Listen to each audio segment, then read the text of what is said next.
الحالات اللي ممكن ينفع لها التدخل المحدود في جراحات القلب، زي مثلا حالات الصمامات، حالة مثلا محتاج يصلح أو يغير الصمام المترالي أو الصمام الأورطي، لو في ثقب في القلب، ثقب ما بين الأذينين أو إزالة ورم من القلب، أو ممكن حتى دلوقتي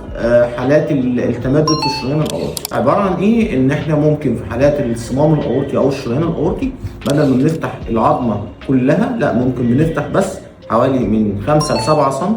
في العظمه وفي الجلد، وبنقدر نوصل ونغير الصمام الاورطي بامان كامل ان شاء الله، والنتائج زي الجراحات التقليديه. الحاجه الثانيه ممكن في حالات الصمام المترالي ان احنا ممكن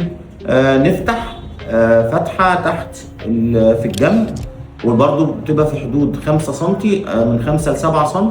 نقدر من خلالها نغير الصمام المترالي او نصلح الثقب ما بين الاذينين، او ممكن كمان لو في ورم جيلاتيني في القلب نقدر ان احنا نشيله بالتقنيه دي. وطبعا هي الميزه بتاعت التقنيات الحديثه للتدخل المحدود هي ان الالم بيبقى اقل، والتعافي بتاع المريض بيكون اسرع، والنزيف بيبقى اقل، وبالتالي المريض بيقدر يرجع شغله في اقرب وقت.